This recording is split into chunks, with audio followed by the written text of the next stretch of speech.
All right, we are live, ladies and gentlemen, boys and girls, children over the age of 18. Welcome to episode 3 of the SmackTALK Wrestling Podcast, where I am joined with my cousin, real life cousin, no kayfabe, Angel AOK Gaming, and my best friend growing up, David, aka Raising Personalities. How you guys doing tonight?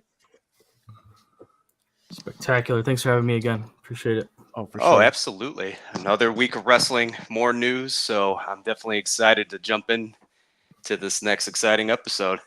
Oh, hell yeah, dude. We have a big show for you guys. We're going to break down everything that transpired in the WWE this week. So, without further ado, let's just get into it to the Thursday night WrestleMania kickoff presser. What a event that was a free event in Las Vegas. It was a huge turnout to see all those wrestlers and The Rock and the Bloodline and all that good stuff. That's actually, it was pretty crazy. What do you guys think overall before we actually break down that presser? What do you guys think about that and that idea of the WrestleMania kickoff? Go ahead, Gons. You get to take point here. With that, I was actually rather excited for it.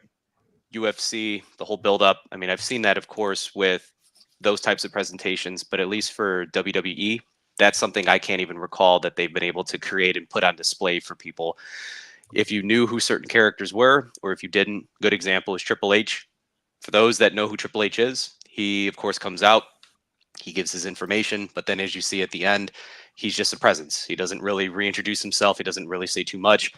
And again, it's just a presence. So for those that know who he is, you already know what he's about. But then for those who don't know, this could be a good opportunity to then Google search, try to find more information to get a little bit more involved with the product. And I think that can be then equally utilized for all of the different characters that were then shown in that light. For sure. Angel, what'd you think about the presser? It was really cool. Better than I thought it was going to be. When they first announced it the week before, I wasn't sure how it was going to go or what they were really planning on doing. And at first I was kind of turned off to the idea that this decision would be made on some, presser on YouTube or, it's just not very WWE, right? Like Gonzo brought up, this is more like almost like a weigh-in or like a UFC type, hype up event. But it was pretty cool.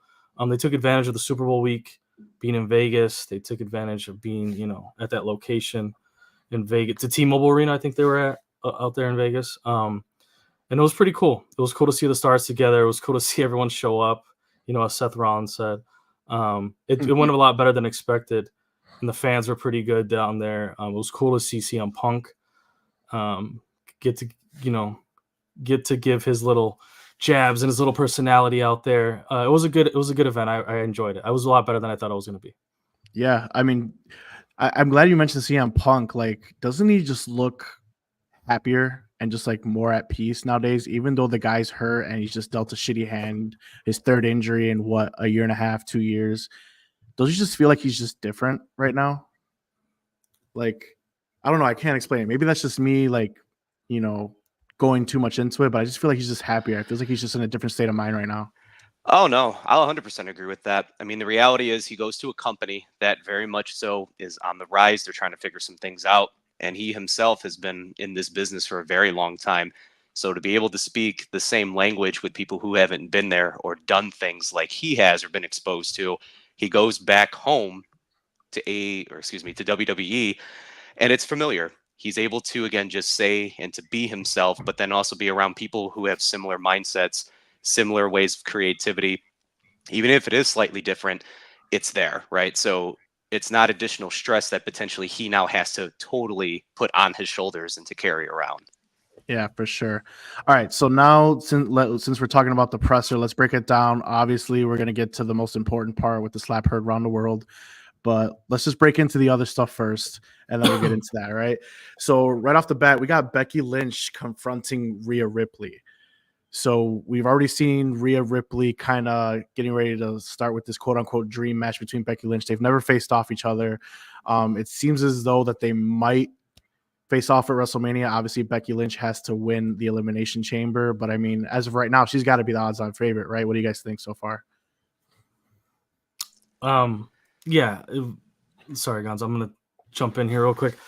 I think it's awesome that they were able to do that face-to-face build up and feud and smack talk, right? So that was awesome. The things I have to mention though, first off, is the road to WrestleMania is still kind of a long path here, right? This week to March, so it kind of diminishes the Elimination Chamber and the match with Naya and the chamber itself and qualifying and so on and so forth. Like, I don't like that we're skipping so far ahead. I get why they had to do it, but at the same time, I just don't like the way it skips so far ahead, and it kind of makes everything that's coming, a little irrelevant. Unfortunately, I mean, I don't have a better word for it right now, but it's really cool to see them. I love Rhea. I think she's the best in the business right now, so I'm really happy she's getting her flowers and able to defend this title so many ways, and she's gonna main card everything that's coming up soon. So it's gonna be really cool to see that. And Becky's a great talent too. So, but I just have to say that I don't like the part where it's skipping ahead a little bit right now. That's all. Bianca Belair, like what was she doing? And what's that? Oh, sorry. Thought already we were getting some content. I mean, Becky Lynch, Bianca Belair, skipping ahead, not including Nia Jax. There's no Bayley. I mean, I had a really big issue just with that portion of it. Like Bianca Belair, totally random.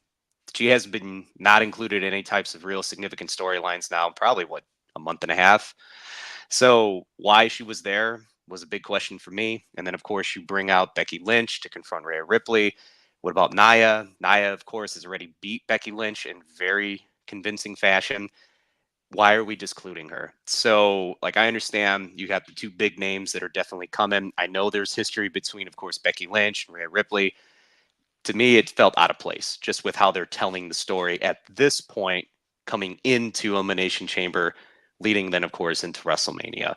No, I agree. I mean, because for growing up, when we all used to watch Elimination Chamber, that was one of the shows. You know what I'm saying? You got the titles being defended there. I could recall like a big 6-man cage match with Triple H defending that bad boy. I forget which one it was, but like now it's become, okay, now we're moving into a number one contender, which is still not bad to me. At least you have some stakes, but you have it in between the most important wrestling event.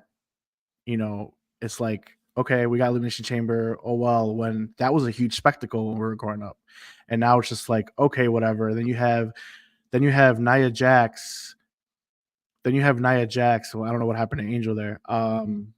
His device is connected. Anyway, but then you got Nia Jax here. Sorry about that. Thrown in the middle of it. And it's like, okay, she's getting her big flowers because she's not a very well-liked wrestler. Okay.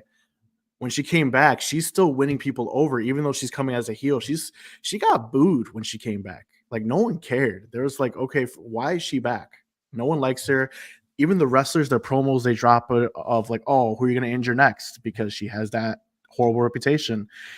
But it's like, you bringing out Becky Lynch, like you guys said, you're totally just ignoring the fact that Rhea Ripley might not make it to WrestleMania, but you have her at this WrestleMania presser as though she's going to be there. So it's like, why should I watch the Nia Jax versus Rhea Ripley? The only thing I could think of without spending too much more time on this is, and I think I said this in last week or episode 1, is Nick Khan really pushing overseas premium live events. And again, you have two individuals, Rhea Ripley, Becky Lynch, that technically are not American descent, right? They started elsewhere and have been very well known in those parts of the world. And is that more than for Elimination Chamber to really build Australia. The interest into that? Oh, sorry, excuse me, Perth, Australia. And so it's just something to consider, really. Are they really, again, pushing those wrestlers that have been very well known in other parts of the world, while, again, American are being a little bit cast off to the side? That's just something to consider, too. No, yeah, I agree. That's true. There's truth to that, but Becky and Rhea are, I think, that's top. Like Rhea especially. Like Becky's been here a while, but Rhea is definitely the top of the game right now. So I get what you're saying 100%. But they're going to take advantage of those top stars also being global stars. So there's truth to both of it for sure. Yeah, I agree. But we'll get more into Elimination Chamber as the show goes on. We do gotta have a segment for that. But let's move on. We're gonna still talk about the Thursday Wrestlemania kickoff, and let's go to Seth Rollins, man. I just got one question. Like, what was the point of Seth Rollins being there, with the exception of him getting crapped on? I didn't swear, David. From Roman Reigns. Like, what was the point? That is an ally for Cody. What are you talking about? That is cares? going to be Who cares? tremendous. Tremendous. It's another individual that is now going to be going against the corporate bloodline. And yes, I can copyright that right now. The corporate bloodline. That is correct. And so it's, again, insulting a lesser championship, but then everything, of course, that potentially Rollins stands for, what he presents. And it's another individual that now has logical backing in this continued effort to dethrone Roman and the bloodline, corporate bloodline, as it continues to build. So this is where I have a, before you get into it, Angel, I'm sorry. No, So this is where I have a problem with what you just said, Gonzo. He's there to back up Cody. That's what you said, right? He's there to back up Cody. Is he not a world champion? Should he not be helping promote WrestleMania because it is a WrestleMania kickoff? So you have him there to back up Cody and not be like, okay, who's gonna face me? Cody, you're dropping all these epic promos. He's dropped epic promos to do whatever he can to make that title relevant and to make it be like the championship. And you're saying he's there to back up Cody. That's what I have a problem with. And I'm not saying you're wrong, because you're right. And I'm just saying what I have a problem with it. Because if you're gonna make this championship legitimate, he shouldn't be out there backing up Cody. He should be out there talking about, yo, I'm the guy here too. And instead of clapping back at what did Roman Reigns say? The losers bracket championship. He just stood number there. 2. He's number 2. He's the 2s and they're the 1s. I should have worn my We the 1s hoodie. Damn it. But like, come on, man. It's like this guy's constantly getting crapped on. It's like, why did we separate in the first place if this is what you're gonna constantly do? This will be my last comment, and then I'll turn it over to Angel just to continue into this. And again, I think it's beyond just the championship, because you have The Rock, you have Roman Reigns that are totally discrediting individuals that care so much about wrestling, the business, being there, being present. Even though Seth and Cody have, of course, different trajectories, they both still stand, at least on screen, for being blue collar, willing to put in that time, that work. And so it's not so much about that title now. It's a gigantic slap in the face for all of those that represent being on the show, potentially to be there for the fans day in and day out, to represent wrestling and not so much entertainment.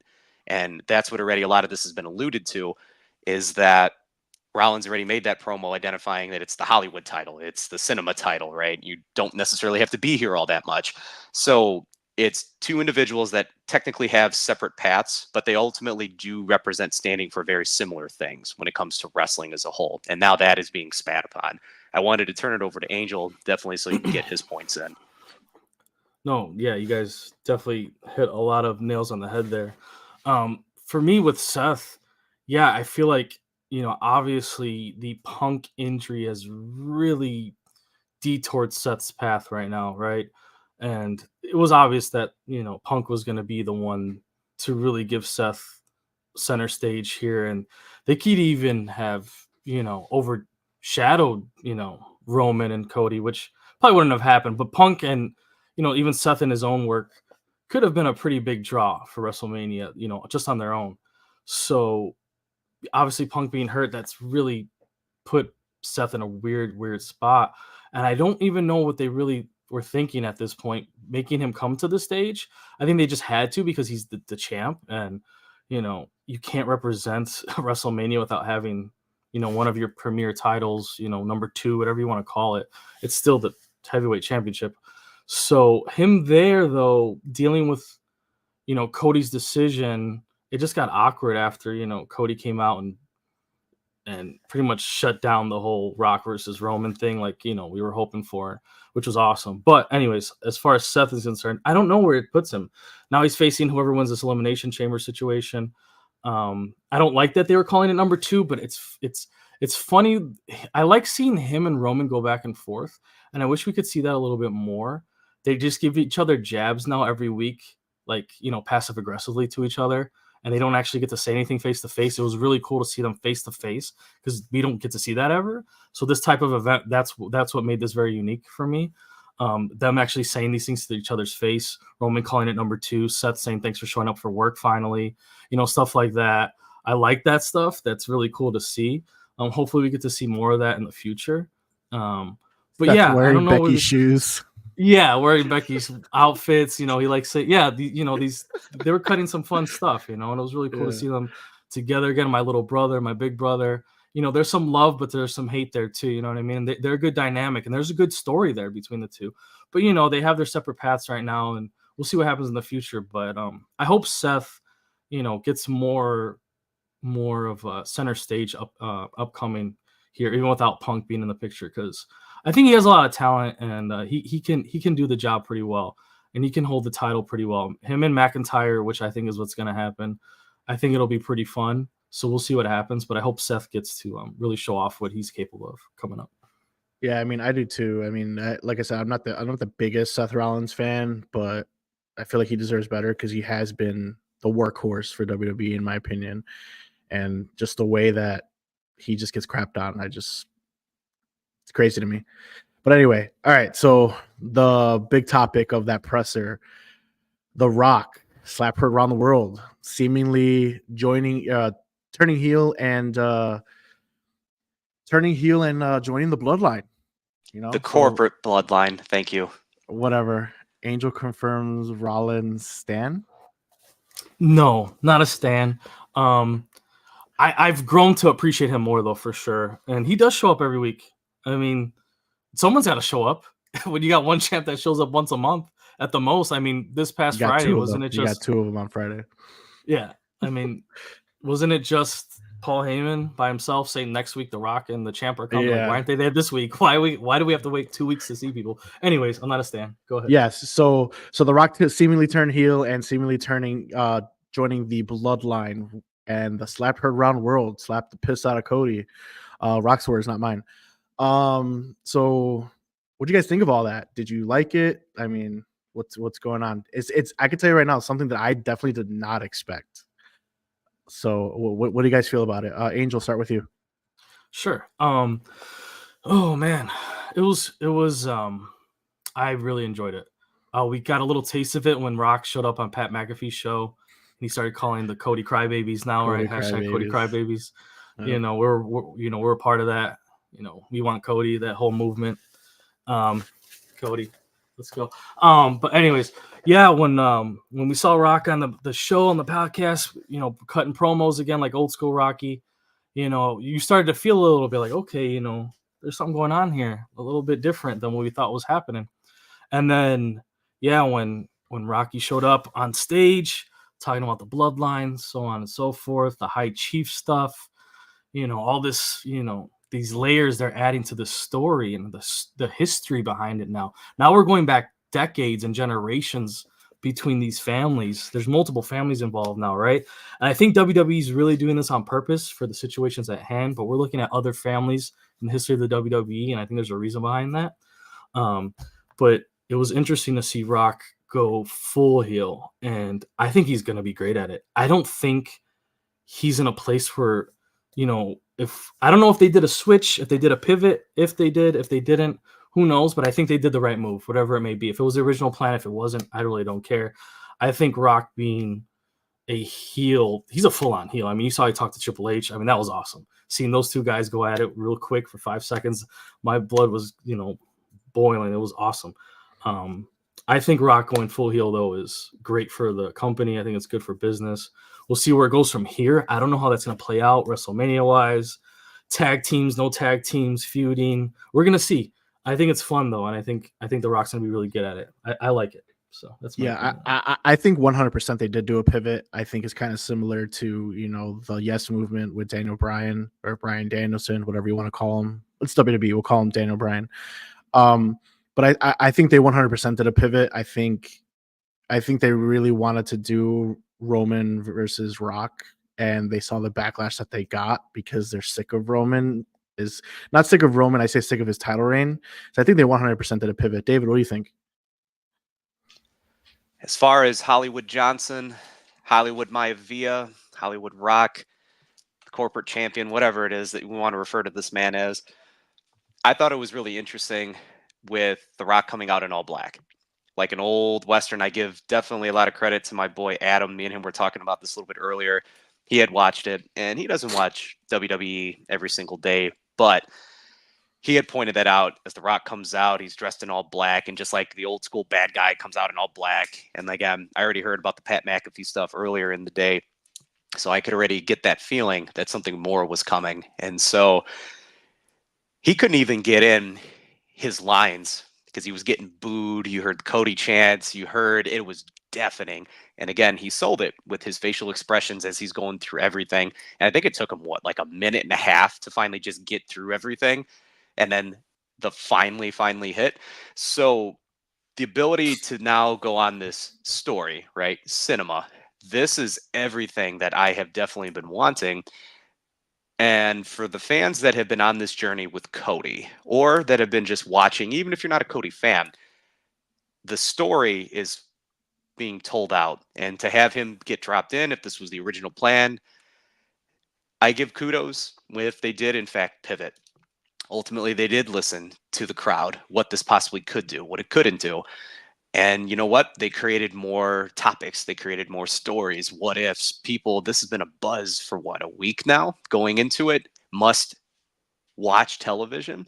So at the end of the day, Rock going heel, we know he can do it. I mean, that's really not the question here. We've seen it in the 90s. Michael Cole even alluded to it on this past week of Raw, right? When he's like, what is this, 1996? When they started doing Rock sucks chants and what have you. So I'm very prepared for The Rock to have an NWO Hollywood Hogan type of run now, where he's a little bit older in his career. He's coming back. He's an icon, and he's going to be able again to kind of go back and forth. That's why I've been dubbing it the corporate bloodline now. If that sticks, again, maybe someone throughout the airwaves heard me say it here, but there's going to be a lot of good material now to definitely use moving forward, because you could have Cody win, but you could also have Cody lose. This also could continue itself because of the storylines and how this is all being placed together now. So either way, people are going to get their second round of Cody, and who knows what they're going to do. I'm totally intrigued. And that's what I was going to ask you guys. David hit a very good point. So The Rock being inserted or inserting himself into the bloodline, or the corporate bloodline, as David likes to dub it as, what are the odds of the bloodline continuing now, that storyline continuing, because The Rock has been added? Now it's fresh. You adding a different dynamic to it. One of the greatest of all time in The Rock, or Dwayne Johnson, whatever you want to call him. Does Cody go in still the guy to beat Roman, or do they do another pivot and be like, hey, we pivoted, we gave you guys the match you wanted, but we didn't say he was going to win? So what are the odds that happening, and this bloodline just continues, and then he goes for Bruno Sammartino, like I've been saying? Marc, you talked about it. Cody likes trilogies. He's that old school mindset. Let's say Cody loses again, and it's the reason that The Rock gets involved instead of the spike getting thrusted into someone's throat this time, right? I mean, we know how this possibly could go. There's a lot of different ways that they could spin this now. I could see it continuing. Why not? You're going to be able to, again, end it, or you can continue it. And you could possibly replace Jay with The Rock, right? Then you bring Jay back into the mix, and he's another ally in this whole fight versus the bloodline versus the rest of wrestling, or whoever it is that they want to ultimately put together to go against this juggernaut. Right. So, with The Rock slapping the hell out of Cody, does that set up something between them? Does the tag match that everyone thinks is going to happen? Do you think they get some type of involvement for Elimination Chamber? Obviously, we're going to get into Elimination Chamber later, but I mean, just because we're on, the bloodline, do you think that's going to spark some type of match, or do you think they're just going to have to save one for WrestleMania? If I could jump in real quick, I don't. Yeah. There's so many ways it can go, right? We've been saying that. Like, this gives them infinite branches of timelines they can take right here, right? Did you guys find it funny as well? I mean, sorry, I don't mean to veer off really quick, but I just have to say this. you guys find it funny that Rock did all the talking and Roman kind of sat back? And that's what usually Roman does. Right, but Cody called him the High Chief. I know that's like his status in the family's line or whatever. I'm wondering really where Roman's gonna stand here. Is he gonna be? They're all hunky dory now, right? And it looks cool now, but I'm really wondering about this dynamic between Rock and Roman, because is Roman gonna be cool with this whole idea of Rock, replacing him as the guy at the head of the table, right? At first it was like, oh, they're gonna fight for the head of the table, but now they're not. So if they're working I'm gonna interject for a second. I don't think they said they're not, and I'm glad you brought this up, because maybe that could be some type of dynamic where we still get Rock versus Roman at WrestleMania Night 1. That's true. That's true. There, or just in general, it could happen, at another pay-per-view, or it could be, for sure. There's, like I said, there's a million timelines they can take for sure that they could. I just thought it was interesting how much it was. Cody was talking to Roman, but all the responses were from Dwayne. No, that's a good point. I didn't, now that you mention it, and I'm thinking about it, because I watched that thing live, and I'm like, you're right. He did respond. He did all the talking. Like I said, I mean, someone usually speaks for Roman, with the exception of Acknowledge Me. So I mean, it's not that out of character. But yeah, it is for someone else, especially someone as big, probably the only other person that as big as him in the family, to talk. So that could be something that's a great point that you could point out, where Roman's like, all right, dude, like, who do you think you are? You know what I mean? Exactly. I feel like there's a cool potential there, right? And Roman, I think he speaks well. He just cracks jokes most of the time, and he's always just belittling people. But I think there's more to him there that could happen between him and Rocky. As far as what's going to happen, between Rock, Roman, Cody, and +1, whoever that may be, or +2, or whatever, like Dave was saying, Jay, there's so much here. I don't know where Dustin stands. What's his situation? He's under contract? I mean, I think to my knowledge till 2025. So if he brings it, so it's gonna. If they bring him in, it'd be strictly WrestleMania. Which, like I said, post McMahon era, it's definitely a possibility, because we got Naomi and Trinity working out here under two names. So I mean, I don't know. No, I'm just really buying into this family part, right? Yeah. And I think WWE wants this idea of like, we all know who the family was for WWE. We're trying to move on from that now. Let's bring in some new family blood, right? And like we got the bloodline, right? Everybody knows this. They're the top dogs right now. Let's bring in some other history, some other top family situation. I mean, what does Cody's song say when he first comes out? There's more than one royal family. Right. Wrestling's family. Exactly. Right. So like, I think they're buying into this idea. I think there's a lot there with this whole WWE knows what they're doing at this point, I think, with what they're doing here. No, I think so too. I mean, it's definitely going to be something to see. It's just like now it's like we have more questions than answers. We do got the big question that Cody's finally going to be fighting Roman Reigns, but it's like, is the bloodline story going to continue? Does Cody get screwed once again? We're going to get a tag match in the future with Seth Rollins backing Cody, because seemingly that's all he's good for now.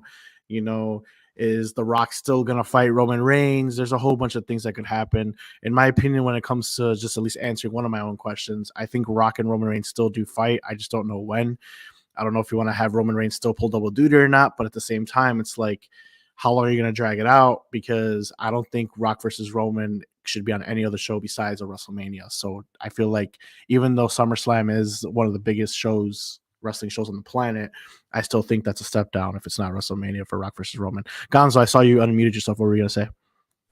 I was going to say, my cousin, I'm going to shout him out real quick, Ron. He sent me some information. I don't know, because I know we raised a question about Dustin Rhodes, and then for our listeners, that's also Gold Dust. For those of you who remember that individual from, 30 plus years in the business now, 2023 in the summer, ultimately is when his alleged AEW contract had come to a close. So I don't know if there was an additional year extension with that, but I think right now it could be that he may be fused into this storyline. There's possibilities. That's all I was going to say. No, you're right. I mean, he could. Like I said, to my knowledge, it was to 2025. He could have had, I know he had an injury, so Tony Khan could have tacked on some time. I could be maybe just late 2024 or whatever. I mean, it doesn't matter. But like I said, if this was a year, 2 years ago, I would say Rhodes there's no chance. But I mean, anything could happen right now. Like I said, Naomi's fighting as Naomi in WWE, but yet I just watched TNA yesterday and she's still Trinity. So I mean, definitely could happen. They could definitely bring them in for WrestleMania. So that is not 100% ruled out whatsoever. So, but unless you guys have anything else you guys want to say about the presser, let's move on. So you guys have anything else you want to say about the presser? Nope. All right, cool. So Gonzo and I, we predicted the NXT, or Gonzo, Angel, and I predicted the NXT Vengeance Day from last week. So we're gonna do a quick thoughts on the premium live event, and then we'll kind of break down the fallout from everything that's happening. All right. So Gonzo, what did you think about the PLE, bro? Just your overall thoughts. You don't need to go into specifics. We are gonna get into it in a second. I'm just happy that Braun Breaker did not decapitate himself in that opening match where he was running the ropes. That was pretty bad. And again, just thankful that he's okay. I know that Mello potentially looked a little shaky in that too. There was a couple spots where he almost injured himself. But overall, the match was fantastic. The Mud Dogs is how I refer to them. And I called that they were going to be able to go over. There were some additional plans, I think, for Breaker. But overall, I really did enjoy that as far as the PLE goes for the Dusty Cup. All right, cool. Yeah, so let's breaking down that. So right now we got the Wolf Dogs beating Trick and Mello in the Dusty Classic, and now earn the right to face my boy, the family, for the NXT Tag Team Championships next Tuesday. So what do you think about that going forward? Go ahead, Gonzo, take point for a second. I'm gonna still be. Yeah, no problem. I mean, as far as the family goes, very strong showing in regards to them versus, again, Breaker. And then you also have Baron Corbin, which I know a lot of people are not too big of fans of Baron, but that's going to be a definitely good setup for two powerhouses, because with the family and what they're able to bring to the table, a lot of athleticism, a lot of character. And so you have this ascending talents in addition to Corbin, which I think they're going to be able to definitely construct some good story going into this coming Tuesday. Right. Angel, what do you think about the Wolf Dogs, your boy Baron Corbin, and the next big thing, Braun Breaker now being the number one contenders, going after my family, bro, the family? How do you feel? It's pretty cool. Braun Breaker, he's pretty much, I mean, did you see Dave's boy Paul Heyman already getting his fangs into Breaker?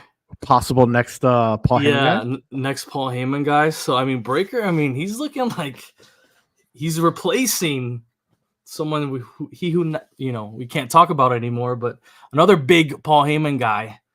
He might be the next big thing, as we can say, and it's pretty cool. Yeah, I think I'm not a big Corbin guy, but if that works with the Bud Dogs, as Dave calls them, let them get their Wolf Dogs officially. Not trying to get sued out here. Wolf Dogs, Mud Dogs, but yeah, it's pretty cool. I think Breaker's got a bright future, a lot ahead of him, and we'll see where they take him. I mean, he's gonna be pretty busy coming up. He's gonna be the opposite of Roman. He's gonna be on every show every week. It looks like. So we'll see what he's gonna be up to, man.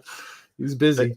They're definitely going to show it on our show. All right, so before we move on, like I said, they will face my favorite team in NXT right now, the family, this Tuesday coming up for the NXT Tag Team Championships. So question for both of you. So obviously we see how busy Braun Breaker is. All right, he's going from show to show. There's a bidding war. To be honest, I didn't think that they were going to win the Dusty Classic, but they did.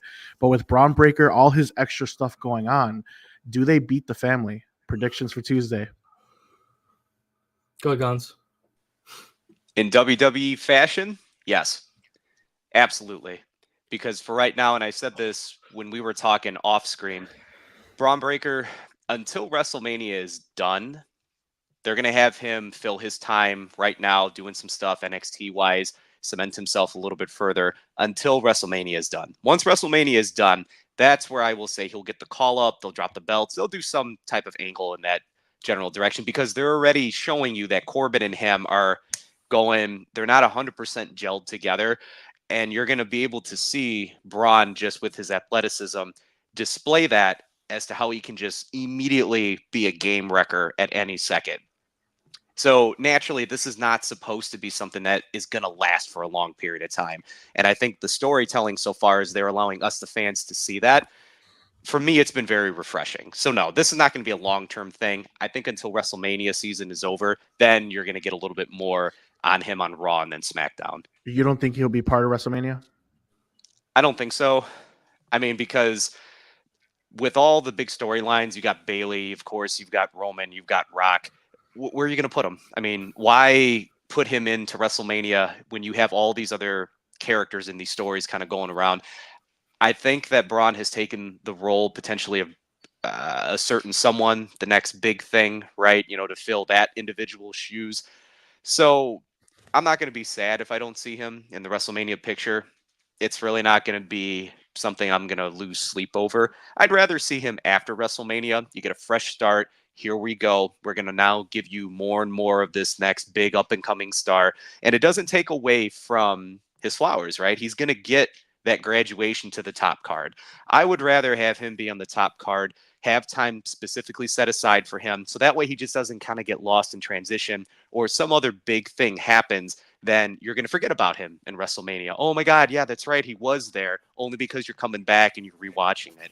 I don't want to see that happen to him. Okay. Angel, thoughts? Braun Breaker and Corbin, do they win the NXT championships? And thoughts on Braun Breaker overall? Yeah, they'll probably win it. I could see them taking that and just pushing Braun. I feel like what they're doing with Braun is pushing him in a way that isn't disrespectful for the rest of the rosters.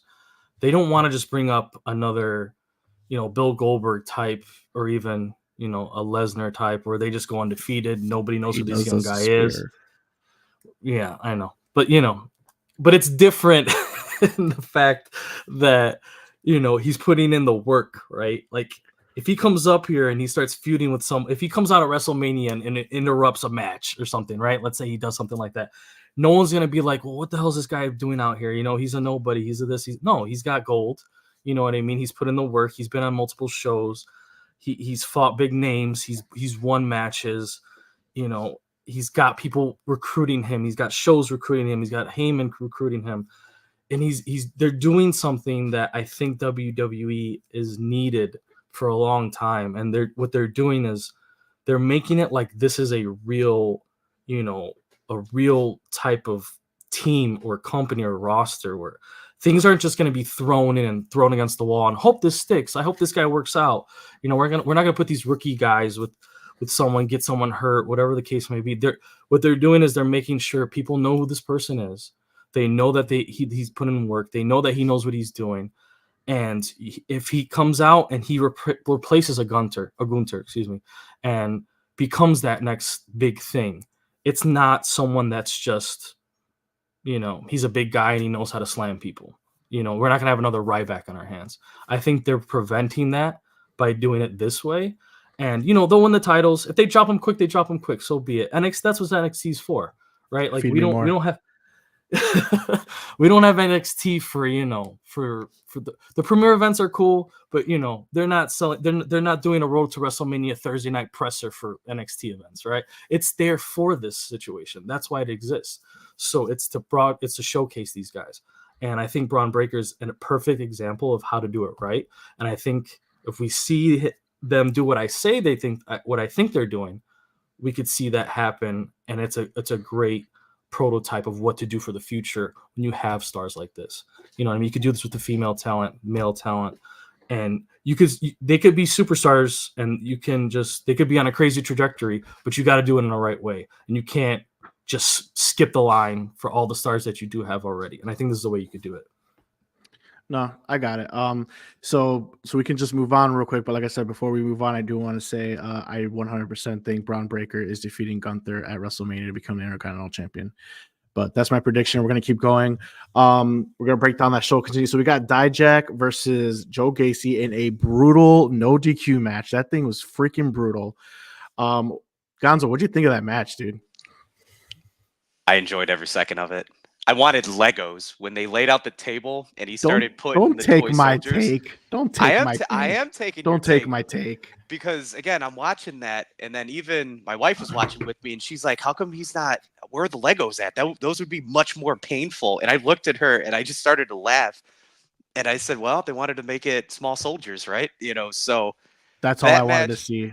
I wanted to see Legos or Hot Wheels. Those are the most excruciating, painful toys to step on. Like that was it. That's what I wanted to see. But yeah, dude, that match was crazy. They had a bunch of crazy spots. I see Gacy giving me a couple similarities to Bray Wyatt and he also did that turnbuckle spot where you know how Bray Wyatt used to look like a fucking, I don't know, spider or whatever the hell it was.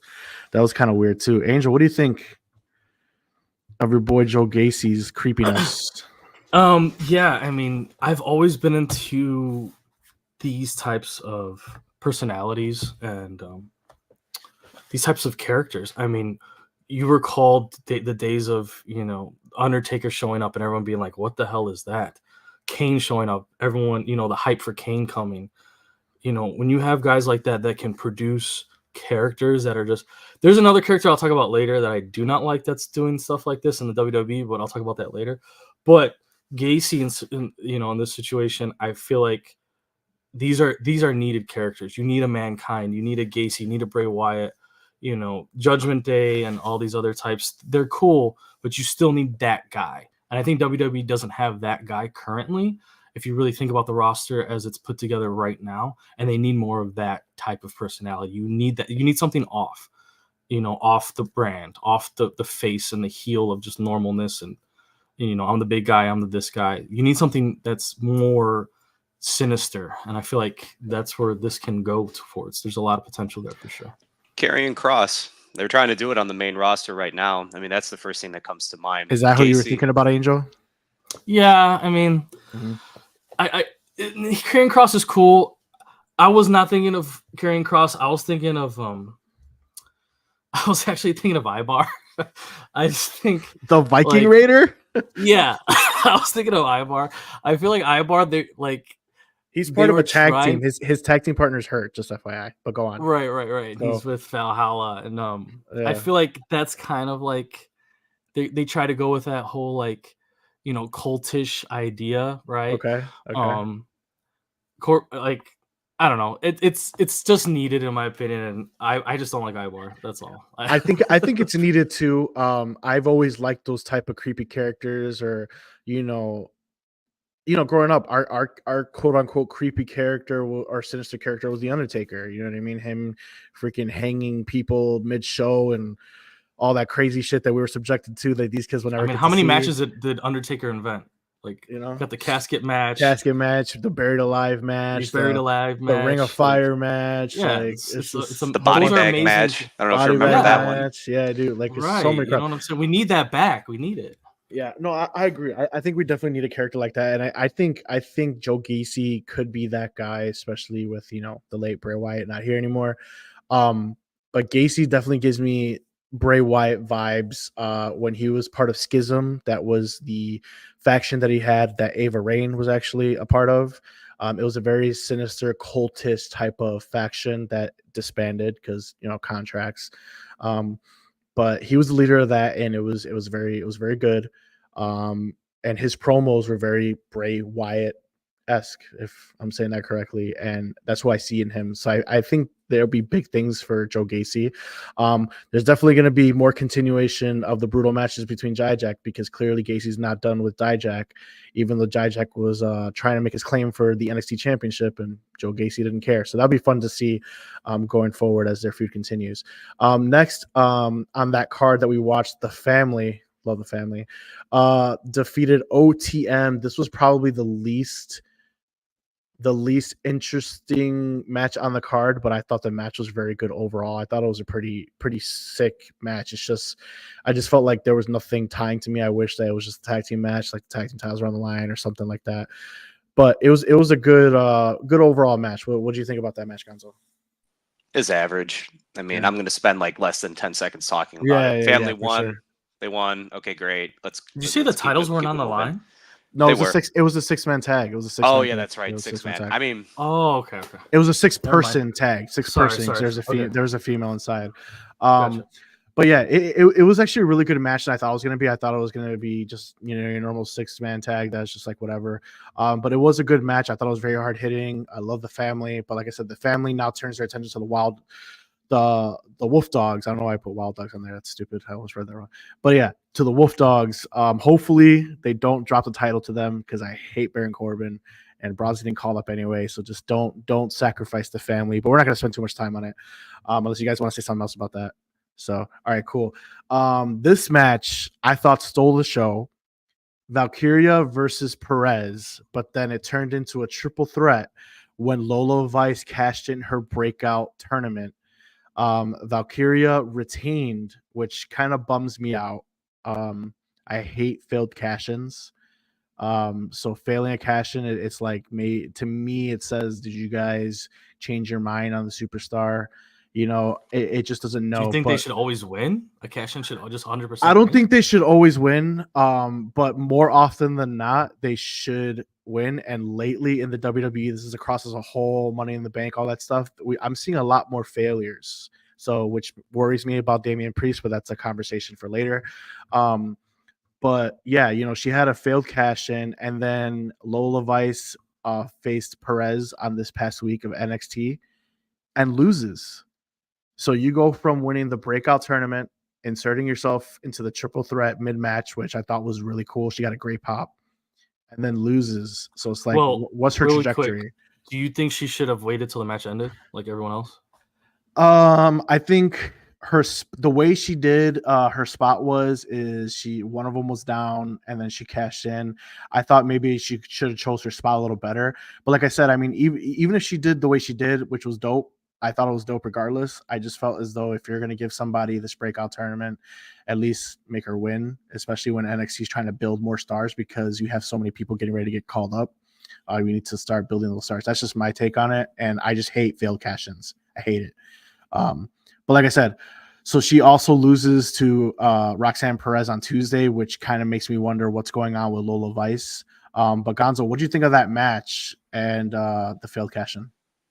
I like the failed cash-in. Okay. I mean, because to me, I don't want to immediately assume that whenever I see someone running down with their piece of paper, their briefcase, that they're immediately going to win, right? I don't want to be conditioned. I was conditioned that way for a long time. To me, I like it because, again, it gives a little bit predictability. So I'm all for it. I will say the inclusion of her in that match to turn it into the triple threat really brought me back to life, because I was pretty bored with that overall match. So wow. Rhea Ripley, unfortunately, has set the bar. Charlotte Flair has set the bar. Bianca Belair has set the bar. That's crazy to me. All right, that's cool. Those three performers, I like those ladies. And again, for this match, it was good. Don't get me wrong. I mean, I wasn't really invested in it. I really wanted to see what happened with Trick and Mello and Dragunov and, some of these other storylines. Like, I was more into Gacy and Dijak, to be truthful with you, just because. Well, don't penalize the ladies because you wanted to listen to another story. But you asked me, but that's cool. Again, I said I was so with it. I thought it stole the show. I mean, I thought it was amazing. But all right, the moment that it turned into the triple threat match, again, I came back to life. I was totally invested with it, and so as soon as that, I was all about it. Very much so interested, and it kept me on the edge of my seat because she's gonna cash in, she's not. There's so many different things that were now going through my mind with that. So, like I said, I didn't say it was a bad match. It just didn't have me at the start, but towards the end, the inclusion of the triple threat, it totally sold me then. So what I did like about the failed cash-in is the inclusion of Tatum Paxley, because Tatum Paxley is out here basically trying to protect Valkyria in the weirdest ways possible. So even though it was a failed cash-in, she definitely played a role in it. So it was technically a dirty loss, because it really wasn't. She didn't have the opportunity to win it clean, quote unquote, even though she did insert herself in the match. So that's why it makes me a little bit okay, because clearly that feud is gonna start sparking, because she also got involved in her loss to Roxanne Perez as well. Angel, what did you think about it? Yeah, the failed cash-in. I think I'm kind of with Gonzo. You don't want to be conditioned for these sure. situations to be automatic. I get what you're saying. it's usually seen as the next big star of the show, or especially with Money in the Bank, it's usually considered, oh, this is the guy, this is the next upcoming guy. Not if you're This is the named guy we Austin trust. Theory. Not if you're named Austin Theory, right? But everyone else, Austin Theory, everyone else, usually that's what it's considered, right? I think these cash-in events have changed over the years. I think what would it start with? Jericho? Who had it first? Jericho never won the. He never won it, but he invented it. Yeah, he invented it. Yeah, I can't remember, but anyways, yeah, back in the old days, these cash-ins would always be, an automatic thing, and I think it was the way they always did it, right? Like they would do it after a crazy match. You'd have a match where these guys killed each other and they're pretty much done, and then here they come, with the referee, and the guy can't even defend himself, and they, whatever happens. I think now though, like with this situation with Valkyria, like you said, she was able to be helped, and they were able to find a way to make the failure plausible. So it wasn't just like, oh, she came out and she failed and she sucks. Like, that's not the situation. Like, she came out, Paxley stopped it. It just helped the situation. And I think that's, like, again, I'm bringing this back up again from what I said earlier, but NXT is a place to test these types of things and to see how they play out on, on events like this, titles on the line. We're going to cash in. That's why why do you think they have the piece of paper in NXT? It's to try stuff out, because you can't do this. You don't want to see Damian Pierce trying this out and it doesn't work, right? You know what I'm saying? Damian Priest. Sorry, did I say Pierce? Yeah, sorry, Priest. Yeah.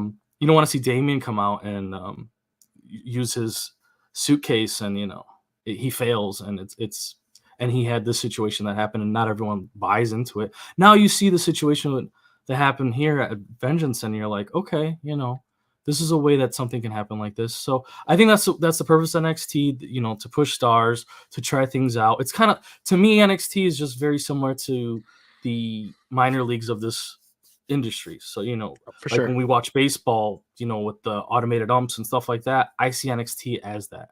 That's just the way I see it. Maybe I'm wrong. Maybe that's not for sure. Fans want to see it, but that's how I look at NXT when I watch or view or look at this stuff. So I think it's a good place to try this stuff out. I don't mind it. I think it's a cool place for this stuff.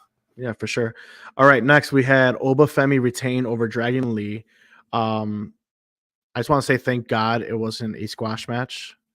I really thought we were going to get a squash match because of how huge Obafemi is. I could feel your energy coming from Chicago, and you were just on the edge of your seat waiting for it to be a 2-minute match. I could just feel it. I really did it because it would have really pissed me off, because they're pushing Dragon Lee. Dragon Lee's been on every freaking show. He was on Raw, he was on SmackDown, like he was just the champion, like handpicked by Rey Mysterio. Handpicked by Rey Mysterio. Yeah, I've seen a lot of Dragon Lee, and I haven't watched a lot of NXT, but I've seen a lot of Dragon Lee. Yeah, so I was very worried. I was like, dude, like they're gonna go with the old mold and let this guy just run through this guy. And I was so pleased because this match was very enjoyable. What I really loved is that they both look strong, and one of them, what was it? Dragon Lee did this sick sit-out power bomb on this humongous of a man. I thought it was freaking amazing. Like I said, David's boy Obo retained, but man, Dragon Lee still looked strong. Didn't look horrible at all. It was a great match, a lot better than I thought it was. So I'm glad it was really good. So I'm really into Obo right now, and I want to see how his story goes. David, what'd you feel? And Baku won. That's the most important thing here. You can't tell me when you look at Oba that it doesn't remind you of Wakanda. I'm just saying, I love Wakanda and I love M'Baku, so that's what I see. Because again, whenever you hear him speak, you hear the in the crowd as they again go along with him. But no, the match was great, absolutely, because you have a super heavyweight versus an alleged cruiserweight, and so again, that powerbomb that you were talking about, it also shows off the durability and the strength then that Dragon Lee then has in order to go against an opponent like that.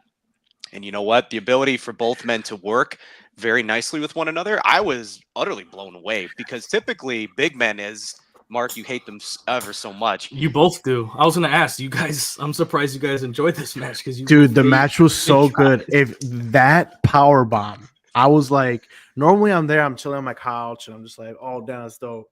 And then when this little of a man versus this gigantic guy, and he does this freaking sit out powerbomb, I was like, I actually said, holy shit. And Brizzo, my dog, was like I was like, dude, like that was a power bomb, and that's what I want to see. These no freaking Dragon Lee getting power bombed 5 times and getting pinned or something. It was a great match. It was a great match. Respect. Yeah. What do you think of Obafemi so far, Angel? The little that you've seen of him. I haven't seen him too much, but I enjoy someone that can move beyond what you think they can do. You need to see a new era of WWE where I'm going into your guys' little cultish ideas of things here, but I'm the same way, I guess. You don't want to see the great Khali's and the guys that can't move or do anything. And when you see these guys now, Oh, you don't like big men? The Breakers, I love big men, but they have to move, right? Kane moved, Undertaker moved. Big Show, as big as he was, still moved pretty well for such a giant person and took bumps. And, he fought a Rey Mysterio and made it work. You know what I mean? So this is a similar situation, right? We see Dragon Lee being the Rey Mysterio of this era or this match, let's say. And endorsed by Rey Mysterio himself. Endorsed. Right, exactly. So when you see guys that are able to do things that you pre-match you weren't expecting, right? Pre-match were you expecting it to be what you saw?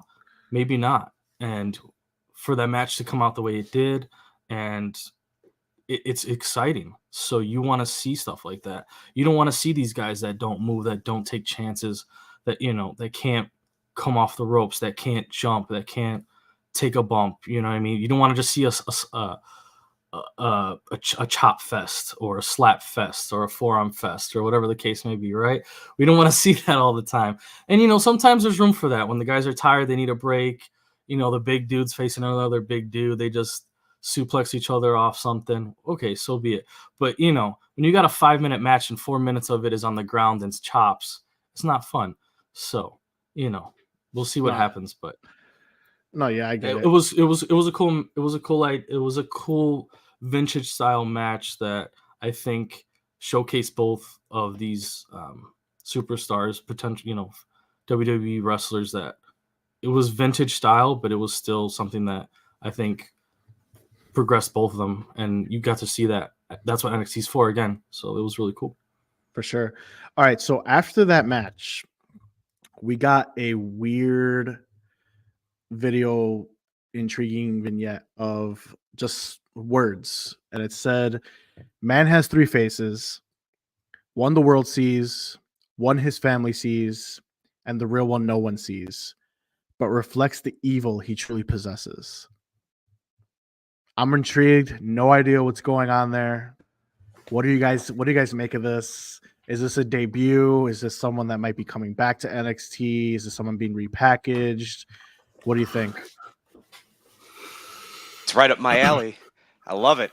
As far as the cryptic and digging, I don't even want to look into it, to be truthful with you. I'm just epic. I'm excited to see what they continue to feed us, because as much as I want to Google search that and kind of go through the weeds, I rather not. I don't want to. It's not Okada. Oh, hold on. So Derek the guy says it's not Okada, but I am just so ready for Okada. So it's funny that you mentioned that. I'm gonna take point on this for a second. So Kazuchika Okada has been dubbed the John Cena of New Japan Pro Wrestling, and his contract is up.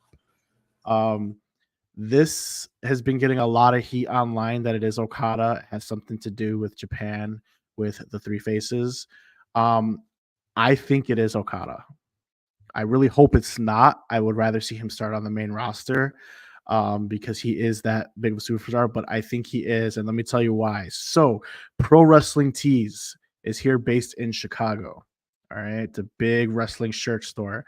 They supply the gear for AEW and also all of the indies. They sell New Japan shirts. They sell former wrestlers that are no longer fitted with WWE shirts. They sell all that good stuff. that is not WWE. That has been removed from that store. The only way that happens if WWE told him to stop selling merch. Otherwise, if he was going to an indie promotion or staying in the indies, that wouldn't have happened. And I believe 100% it is Kazuchika Okada. But that's just my take on it. We don't know what it's going to be. But I think WWE landed Kazuchika Okada 100%. What do you guys think about it? I mean, one, I love when they do just mysterious stuff like this. I think it's awesome. It's so much cooler when you don't know what's coming. When you have these situations where someone's behind the scenes, you could have someone attacking somebody, you know, wearing a mask, whatever it may be. You have all these different types of situations where someone could be either introduced, reintroduced, someone turning on somebody. It could be a million different options, right? So Okada would be amazing. Like you said, he's such a big, talented star that, you know, is NXT the place for him? Maybe, maybe not. Maybe he's big enough to go on to a place like Raw that needs some more star power. But if it's someone else that's already, you know, on the roster or someone that's coming back to the roster, I think it's awesome. This is the way they should do things, where you don't know what's going to happen. And I hope it's a slow reveal, and I hope they attack somebody. I hope it's just chaos. The more chaotic and the more unknowing, the more fun it is, at least as me as a viewer. I like it. As long as it's not Lord Tensai, I'm all good with it. Lord Tensai, aka Albert. Holy crap, A-Train. All right, now to the main event. Dragunov retained over Trick Williams, but I want to make note that the crowd was completely behind Trick Williams. That guy will be a world champion, hands down, and I believe he has more star power than Carmelo Hayes, in my opinion. I think if Trick Williams goes to the main roster, he reminds me so much of Booker T, and I think this guy can main event WrestleMania. That's how much I am invested in Trick Williams. But like I said, the crowd definitely hijacked that match. It was whoop that Trick the entire match. Every time he almost had a pinfall, the crowds were at the edge of their seats. The match was fantastic. What did you guys think of the match before we talk about everything that happened afterwards? Gonzo, what did you think of the match? I was excited for it. I'm not the biggest Dragunov fan. He's okay. I don't mind it. But the energy of, again, Trick Williams, I was for that. 100% I was for that. Carmelo coming out, and as soon as he, of course, backstage is like, yeah, man, I need my brother out there. I said, okay, here comes the heel turn. Here it comes. I'm waiting. Let's go. It was very exhilarating. I'll say that, because the ability to take the knee injury at the start of the night and then to use the ring psychology, carry it over to let that play out for the rest of the match. Phenomenal storytelling. And it's the little things like that that I greatly appreciate. And at times it gets lost. And so both of those men put on a clinic. I'll say that. Even Carmelo Hayes being at ringside. And I don't know if people noticed this. I saw this right away. The jacket that Carmelo Hayes had is very reminiscent of a certain Shawn Michaels when he ultimately kicked a certain someone in the face and had him brushing through the glass window. That was something I don't know if a lot of people picked up on, but I saw that right away and I said, I am ready for this when this happens. No, yeah, for sure. Angel, what are your thoughts on Trick, man? He didn't win the championship, but man. Yeah, I think he's probably, besides Breaker, the next star from NXT that definitely should be considered. I mean, I'm surprised he didn't win. I wonder what the plans are. But yeah, the heel turn with Hayes, that's obviously something that it's really exciting to see. You know, the storytelling in NXT is there, and you want to see stuff like this. I think with Trick, he's got the fans jumping up and down. You know what I mean? It's kind of like when Jimmy comes out. You know what I mean? And it's like everyone's just in the vibe, in the fun of it. That's what you want to see. You want. Yeah, right, and you know his entrance and stuff like that. So that's what Trick brings, that same energy, and you see guys like that, and you just, like you said, you could see him headlining a WrestleMania, and that energy, he hits the fans, he hits home, and he hits such a broad fan base. So, I mean, him not winning is strange, but other than that, I think it was something that he can definitely catapult himself from. For Yeah, sure. I would love for him to have won that match, but I understand it. We've been getting teased for months and months of Carmelo and him, and now that we are in WrestleMania season, I think the plan is right now is for them to compete at Stand and Deliver, which is the Friday show of the WrestleMania weekend. That's the NXT's WrestleMania. It's called Stand and Deliver. So that Friday night show, I think that's where they'll have their blow off, and I think that's when finally I think Carmelo loses to Trick, and Carmelo will be on the roster on the main roster full time. I think that will be the send off. I could be wrong. They might just want to play this out all summer and whatever. But with Carmelo being on the main roster for so much the past couple months with the United States title tournament, the United States Championship title tournament, I think it's time for him to come up. I don't know if he's going to be the main event star that he was in NXT. I just don't see it. I see Trick over him doing that, but I think it's going to be time for. That's because you don't believe in Hayes on the mic, right? That's your main concern with him. No, I believe in Hayes on the mic 100%. I think. Oh, okay. I think when it comes to the WWE mold, he's not a main event caliber looking guy. If this was AEW B plus player, exactly. Right. If this was AEW or TNA, he'd be world champion tomorrow. So I'm just saying. I believe TNA and AEW, obviously it's a WWE show, but I believe they treat their stars, which whatever the size, if you have that talent, mic and in-ring skills, you can be world champion. That's what I like. But the WWE mold, for as long as us three have been watching it, that has not been the case, and I don't think Carmelo Hayes is going to change that. Yeah, that's true. Daniel Bryan's the example of that. So yeah. So I mean, and name me a world champion that is since Daniel Bryan in WWE that was that stature that was world champion. We can't speak his name. Yeah, for legal reasons. Correct. So he's been wiped from all of history from WWE. Right. So, but yeah, besides, and even when Daniel did have the title, it was like 20 minutes. So I mean, that's just me. That's, like I said, it's my opinion. I could be wrong, but I just see him being a mid-card guy, which is not bad because I think the mid-card needs that type of person. Back in the day when we were growing up, they were dropping promos for the European Championship. They don't do that shit no more. You know what I mean? And that's what you need. It gives you more story. The only one who's really been doing that right now is Gunther, and obviously Logan 100%. Paul, man. Logan Paul out here, taking showers and getting it in with the freaking championship. So, dude, did you see what he said? Why am I in a qualifying match? Dude, that was pretty funny. Yeah. Why can't you treat me like Roman? Show up, shower. No, Rock. He said Rock. Rock. He said, like, show me like Rock. So, but that's what it is. But that's where the story lies headed. We'll see where their story goes. But their story has been building for years since Trick Williams finally caught fire. So we'll see where that goes. If there's nothing else on the breakdown of the NXT this past week, we can move on. What do you guys think? No, I'm good with that. All right, cool. Cool. Yeah. Our first two segments were the biggest segments of the night. That's why they took very long. So we're gonna take a little mental break here. We're gonna play a little game that we like to call Pushberry Fire. Once again, since we ran long this week, we're gonna try to work on the time next week, but we're just gonna do one again for each person. I'm gonna give one to Gonzo. Gonzo will give one to Angel, and Angel will give one to me.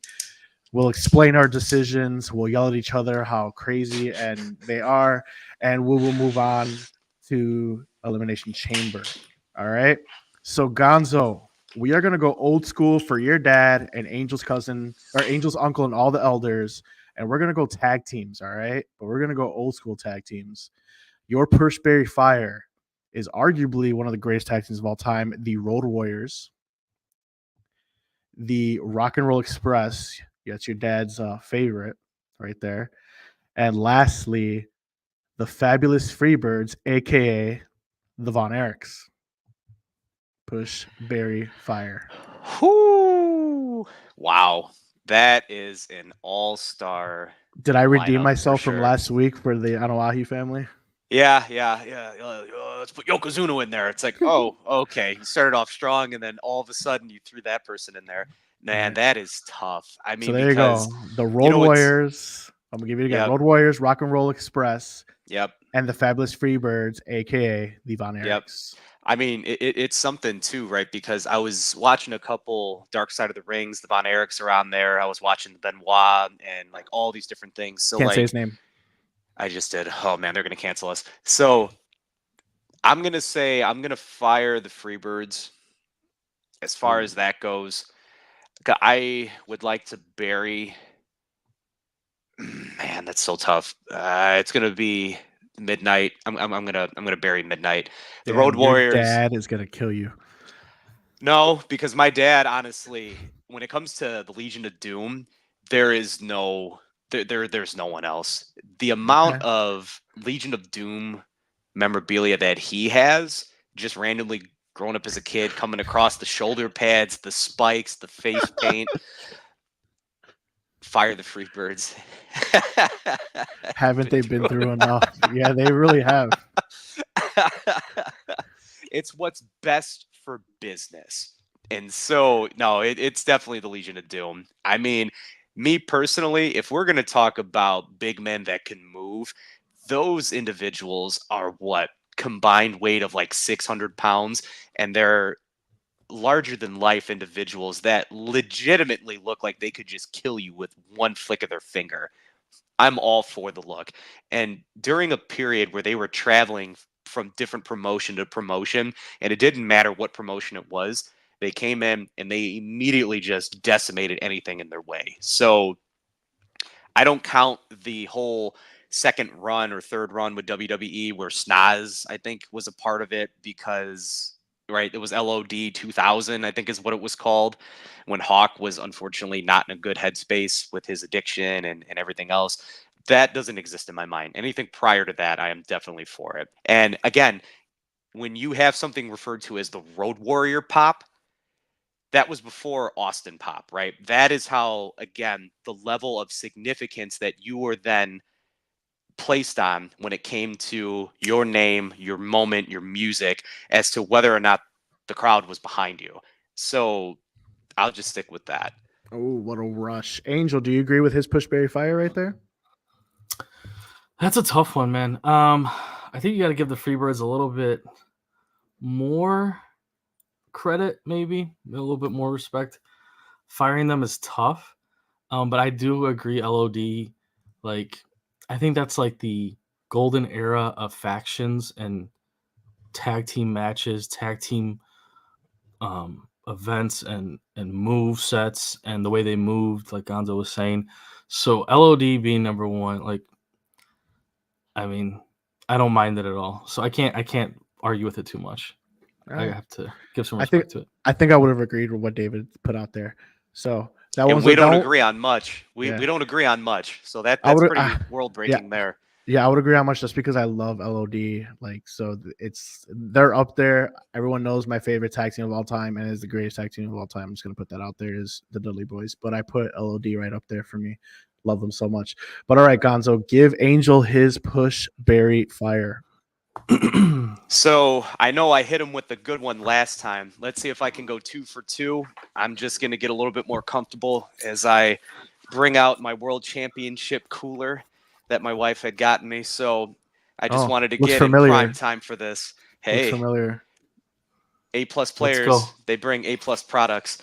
So my push Barry Fire for Angel this week is going to be the Olympic champion who won a gold medal with a broken frickin' neck, Eddie Guerrero, and the the R-rated superstar Edge. So we're gonna go in that time period of the early 2000s to where all three of those individuals were all on fire. Okay, that one's tough. They're all in their prime, right? That's usually how we do this. Yeah, like, prime, whatever you want to do. Prime, yeah. Yep. Was WWE prime at that point? Would Edge's prime be rated R or tag team with Christian Edge? Well, I gave you the time period. I gave you the time period because, again, that's what, 2001 to about 2005. So that time period is what I'll give you because Oh, all okay. three of those guys were on fire at that point. So who we got Right. again? We got Was Rated Eddie R and champ who during else? that era? Yeah, Was Eddie was Eddie champion. champ? Oh Yeah. yeah, 2002. 2002. absolutely. Yeah. So you got Kurt Angle, Eddie Guerrero, and Edge. Oof.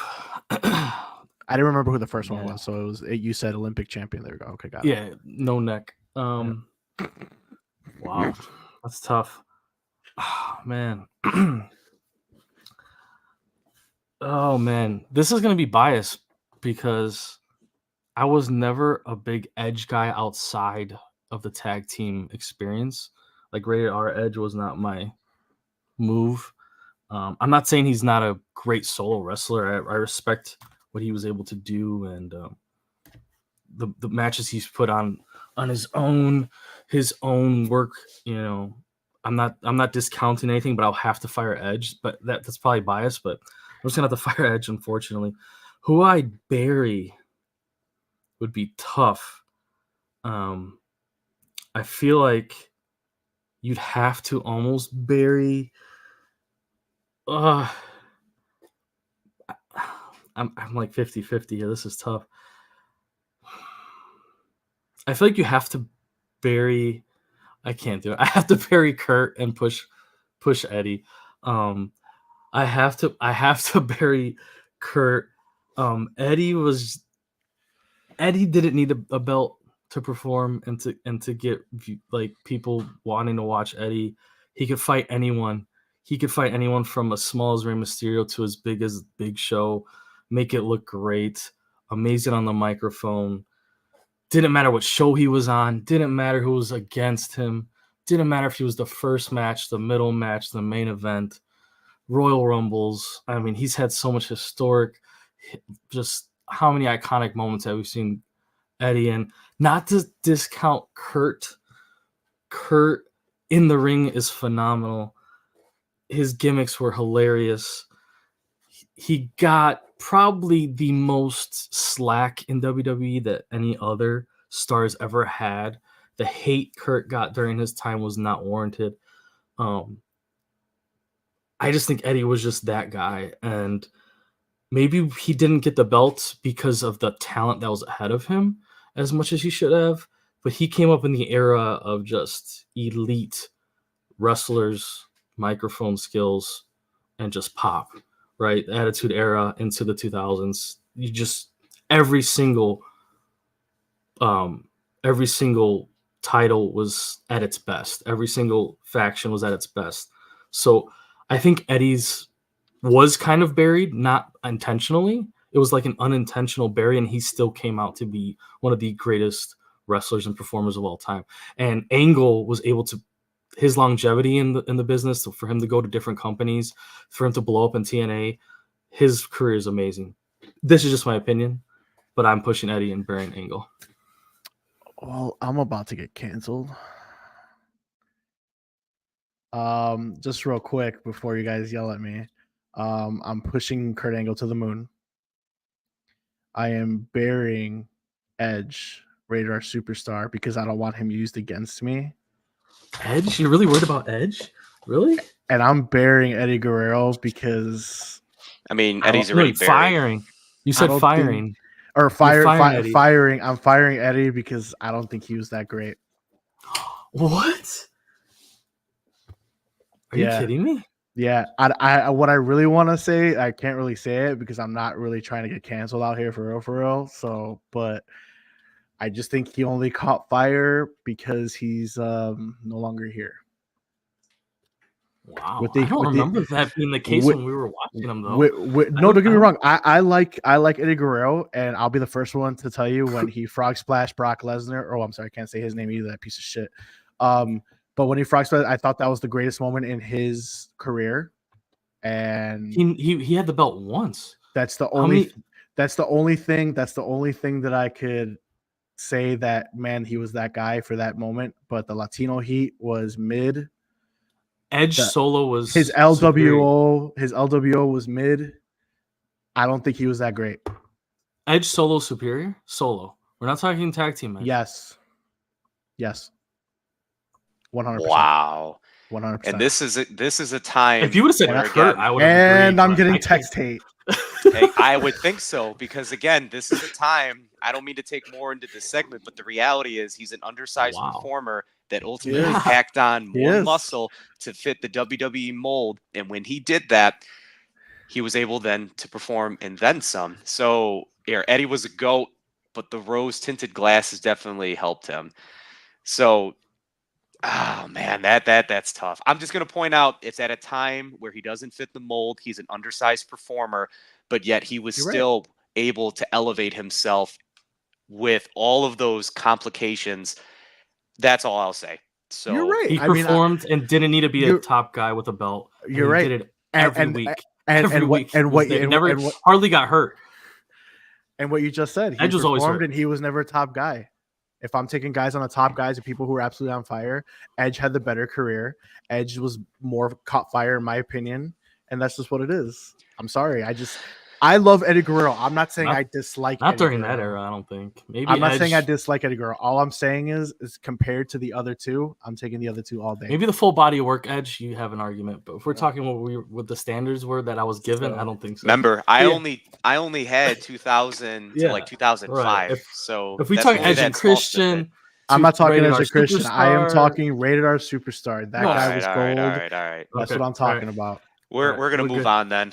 What's Maybe my we push can berry get fire? What's my push berry fire? Firing Eddie. Wow. Okay. woo. In a heartbeat. We're gonna go. We're gonna go with the women's division here all time. Okay.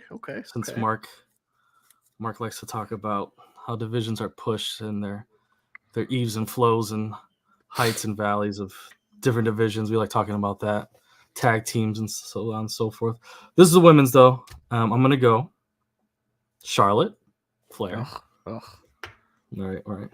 I went with Charlotte just because of her work, not because you like her. So I already know what the answer is going to be, but I thought Charlotte would fit this. Okay. Maybe I should have picked someone else. Rhea Ripley, Oh, that's tough. AJ Lee. Oh, dude, that's some BS, bro. Is Kelly listening right now? Gotta be careful. I know AJ Lee absolutely watches our show and loves you, so I love you. It's rough. It's rough. Oh, well. Oh, can we move on or? No. I mean, AJ Lee got pop at the presser on Thursday. She wasn't even in the city, probably. She hasn't even wrestled in over going- 10 years, so no big deal. Oh God. I mean, you can start off with who you fire. I kind of gave you one there. That's the thing. It's hard. You think so? It's hard. It's really hard for me. Don't get me wrong. I think Charlotte has been so shoved down my throat. It's just like I'm bored of her. Prior to the injuries and this but year, at the same time, you can't deny her, dude. Like that's what I put her there because You know her what I mean?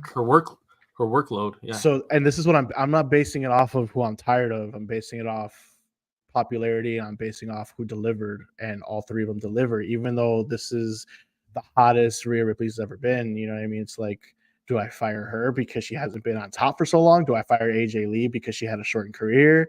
Do I fire Charlotte because she's just been so shoved down our throats? Like, I don't know. It's like, so I'm gonna start with who I don't want used against me. Let's do that. All right, and I'm gonna go. I'm about to get canceled again. I am going to bury Rhea Ripley Ooh.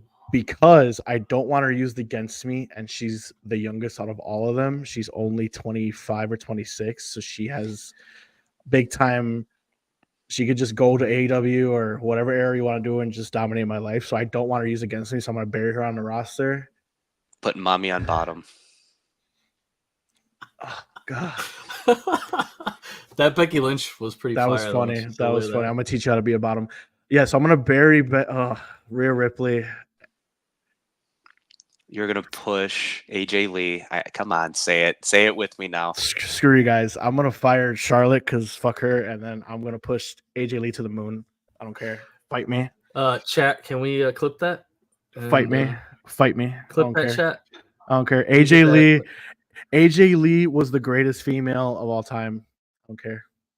And if she Of all gets signed time? of all time Over Trish Stratus? over Trish Stratus is not even in my top 10.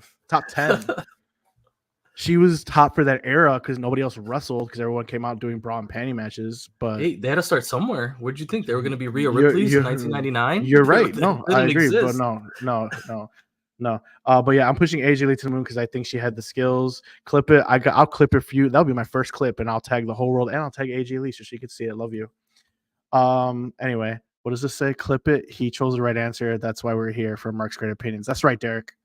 Go follow my guy, Derek the Guy. He's the real gamer out here. Okay. But yeah, we're pushing AJ Lee to the moon. We could go into that another day, but we've already spent a lot of time here. So we're gonna move on to our next segment. So you guys can go cancel me on all social media, pro_wrestling_kingpin, and we'll fight about it there. Anyway, Elimination Chamber is taking shape. I'm gonna just quickly go through this because we have spent a lot of time here. The matches that have been announced so far. And like I said, if you guys want to spend some time on something, stop me. If not, then we're just gonna keep going. All right. The sub premium event is how I'm referring to this, by the way. Oh damn. Shots fired. All right, so the sub-premium live event of the Elimination Chamber that used to be a huge spectacle is now, we don't know. But the matches announced so far is we got the Women's World Championship match with Rhea Ripley versus Nia Jax. Real quick, does this match even matter? Yeah. It does to me. I actually enjoy Nia Jax's character because they've literally just bought into the fact that she hurts people, and that actually is giving her now this development, right? Angel's face right now. Hey, maybe that can be my clip that'll put me to the moon and then some. But ultimately, I never cared about Nia, right? I was more concerned of how her poor work led to people getting hurt, herself getting hurt, and now they've turned that actually into her actual She's still gimmick. almost hurting people doing her moves. I mean, But at least her, she's acknowledging her it now. sitting on I'm people's okay with chests. that. Every time she sits on mommy's Bonsai chest, drop. I'm so Mommy's scared. chest. Every time she sits on a female's chest, I feel like she's gonna pop their implant. I'm just saying. This ain't Trish Stratus, dude. Get that out of your mind. Saying. She got that removed. Look at her. Okay, Nia. So what I did say once I'm gonna stop you for a second. What I did say is, do you guys even care? Not because of the match quality, is because is it already predetermined that Rhea Ripley's going to WrestleMania? That's what I meant. Right. Go on. Right. It was more of the character development that I like with Nia, to be truthful, because prior to this, like a Drew McIntyre, we talked about this last week, I haven't cared. But they finally found something to actually draw upon that isn't true. Because again, do you think she has a chance to win? How about that? Do you think she has a chance to win? I will say from the storytelling perspective, because when they introduced when they introduced Becky Lynch and Nia a couple weeks ago, I think about a month ago, I could care less. I said, well, Becky's going to win. And then sure enough, Nia won that match legitimately. And I said, oh, well, that's actually a complete curveball. So at least in my mind, it actually gave me something to say that there's a possibility. And she already has put on the screen that she's already leveled Rhea on top of that. So from a story, I don't know if this is worse or the Eddie Guerrero cut. So either this way, might at be this worse. point, I'll be honest.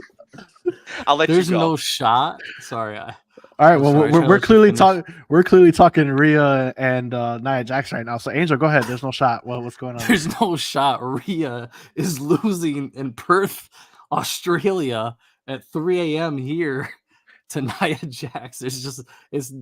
I will bet my entire house. Can we put is there something on FanDuel that I could put money on for? Put your shoes on the line for me. Like, can I put everything on the line of my whole life? Unless aliens I'm sure you invade. I think you are, because they do Elimination Chamber. Yeah. Like, there's no shot Nia has it's not even possible. Derek, I am clipping this right now. If Rhea loses, you are streaming in a hot tub, and you for damn sure I'm gonna hit you up at 5 a.m. Derek, when he wins. Derek, I'll join you. We'll do it together. It'll be A-OK Derek the Guy combo stream. Okay, crossover, whatever you want to call it. If Nia Jax wins, not to say that she's not a potential, hot talent, if you want to call it that or whatever, but I don't see it happening. Not at this situation. It's unfortunate for Nia because, like you said, they're pushing her character in a way that is more likable, I guess you could say, or more entertaining, but her beating Becky Lynch was just changing the speed bump Becky Lynch had to WrestleMania. Now she has to fight her way out of the Elimination Chamber, and it gives this pay-per-view a little bit more, story to it, because we're skipping over it so hard as it is. They're like, oh, let's throw Becky in there and make her feel like, not her feel like, but make us feel like, oh, Becky earned this shot. You know what I mean? She lost Royal Rumble, and we made Bayley go for the other title, so we got to make Becky get that same vibe. So that's all. Oh, I could 100% agree with you that there's no shot that she wins, but I could tell you right now, you just made that the most entertaining match, because now I hope she wins, because you will be streaming in that hot tub. I will make sure. Okay, you guys better call up Levesque and tell him. And this will be her hottest champion that's bigger than Seth Rollins right now. Okay, it's literally Roman, Rhea, and then Seth. You're gonna have her lose in her own hometown. I'm gonna make sure you stream country in some type of little kiddie pool. I don't care what it is, but you will be doing it. I'm clipping. That's the first clip. If Nia Jax has the title, I'll be there. That is the first clip. All right. Do we spend any more time on this? You guys got all you guys wanted to say about the Nia Jax situation? Or I should probably just sign off now. I think I'm pretty satisfied. All right, cool. All right, we got the Undisputed Tag Team Championship on the line with the Judgment Day against Tyler Bate and Pete Dunne in their home country. Do we get a title change here? You want me to go first, Gonz, or you want to go first, bro? Doesn't matter. You're talking. Go ahead. All right. Yep. I think we do. Hold on. Derek said, I'm streaming wearing Nia Jax printed underwear in the hot tub. There's just no absolute way. I agree, Derek. I'll be there next to you in Becky Lynch underwear. Clipping that too. I think we can see a potential change of the guard with the belts here. I don't know what's going on with the tag team titles, why they're unified. This whole thing is confusing. I'm not a fan of it. I do like Damian. I do like Finn. Them as champs is cool too, but I don't know why they have both belts. The whole thing's weird. Okay, they need to figure it out. But as far as this match and what's going to happen, I think they drop it. I don't know. The vibe I got watching yesterday's match with Dunne and Bate, it seems like there's like chemistry there between the two, and they're winning handsomely, like without any question in these matches. You saw they fist bumped DIY after the match, and like they're showing this. Mm-hmm. Yeah, DIY. So like, it's just like I think they're getting this little push that we didn't see coming, and I think it's time for Judgment Day. There's going to be some rift here with Judgment Day coming, and I think this is going to be the start of it, possibly losing these belts. Rhea's not losing her belt anytime soon, but we'll see what's going on here. I think there's a little bit more that meets the eye, and I think Dunne is, I don't know, they're gonna get this title. I don't know. It seems like it's going that way in my eyes. That's how you create a new superstar, right? Hometown pop. Gonzo, how do you feel? The two titles, Angel and Mark can correct me if I'm wrong, those were a part of the bloodline, because the bloodline at one point had all the most important titles to unify that they were it. So right, but they don't need to do that anymore. Like, they should have stopped. They should have been fixed a while ago. Jeez, that's harsh. I agree. I was gonna say I actually agree. like the fact that they have just those titles, but anyways, that's where we defer, and there's nothing wrong with that, right? Maybe I get canceled here shortly. Who knows? I've already pissed off people with Nia Jax. I've already done it with the Freebirds firing. Haven't done that enough. Here, I win. Eddie Guerrero overrated. Go on. Man, might as well just put that on me at this point tonight. I'll say that I would like them to drop the belts at Elimination Chamber. I think that would be a curveball. And for them, that would be something a little bit different, to give a little bit more to the Elimination Chamber. But if it doesn't happen, then it doesn't happen. I mean, because if Judgment Day wins, do they go over clean? Do they go over dirty?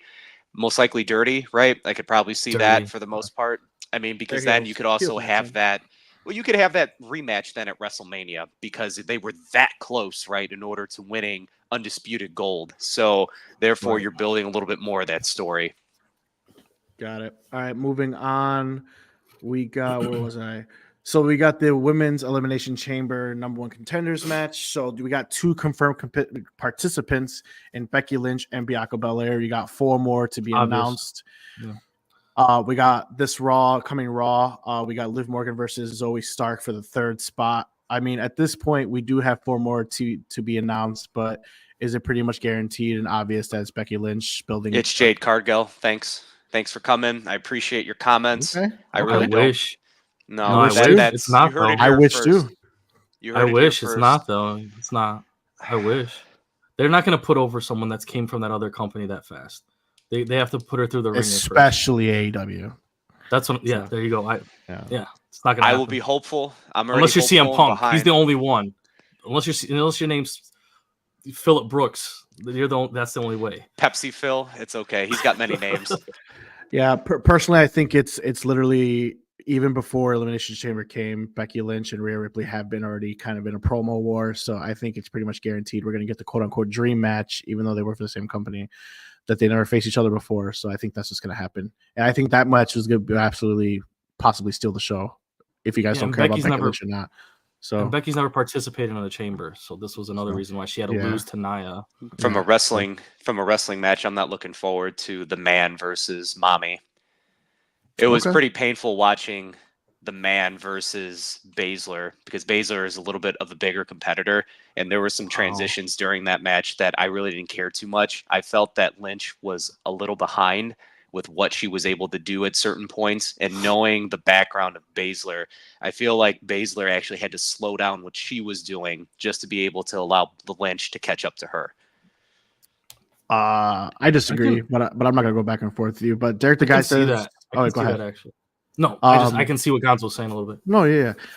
Derek, the guy says it's got to be Becky. They have been on a collision course, and I'm gonna be pumped when Rhea puts her on the mat 1, 2, 3. That's definitely gonna happen. I do not see her beating Becky Lynch. But yeah, moving on from that, we got the men's contender match so far. We got McIntyre and Orton. McIntyre. I don't know why I said that. McIntyre and Orton, and 4 more to be announced. But for some reason, the women didn't let us know who's all competing in qualifiers. They're only being announced as they go. But the men's all have been announced. So we got Orton, we got Randy Orton, Bronson Reed, Kevin Owens, Logan Paul, AJ Styles, The Miz, Bobby Lashley, Angel's boy Ivar, Drew McIntyre. Why is he there?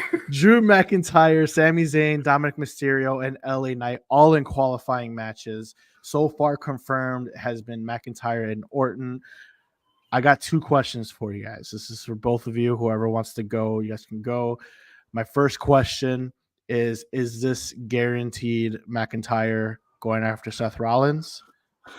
And my second question, should somebody else win it by the name of LA Knight? Angel, go ahead. You wanted to speak first? Yeah, I do, because I have some things I want to say, and I don't want to forget them. Sorry, Gons. No, real ahead. quick. What you gotta do? Love it. McIntyre, as you called him, to me. Yeah, McIntyre, baby. Best shirt out there right now. Just no, the promo of the year for me, it was him walking out and saying DM Hunk. That shit was amazing. So DM Hunk is definitely winning this whole thing. Phenomenal. This whole Elimination Chamber qualifying thing, I like the idea. I like these qualifying matches, these tournaments, King of the Ring style stuff. I've always liked these types of. That's what wrestling is for. You know what I mean? Yeah. You know what I mean? Like that's how we grew up. Earning title shots, earning number 1 contender spots. This is how wrestling should be. Winning should matter. Who you face should matter. Who you've beaten, all these things, in my opinion, do matter. So this is cool. But the people that are in this qualifying stage, they had AJ Styles lose right away, which was very surprising. I didn't even, as soon as they matched him up with McIntyre, I was like, wow, this guy's losing. I'm like, before they even came out, I was like, he's losing. Why are they making AJ Styles? Is he going to be in another match at Elimination Chamber then at this point? I don't know what's going on. So it's more for me, like, why these guys are in it. Like, like Ivar should not be in this match. Zayn just lost. So, I don't know what's going on with him. Lashley, I mean, is he really a part of this storyline? I don't know. Miz is going to obviously lose to Logan, I feel like, right? Like, there's no way Logan's gonna lose with the title. He could lose at Chamber, but he can't lose on SmackDown. So that one, just to cut you off, just a little bit. Go ahead. Sorry, that one I do see Miz winning. Really? only because it sets up Logan Paul Miz for WrestleMania. And he doesn't drop the title because it's this qualifying match. It's a qualifying match. The title's not on the line, but since he pinned a champion, he gets him in line for a title match.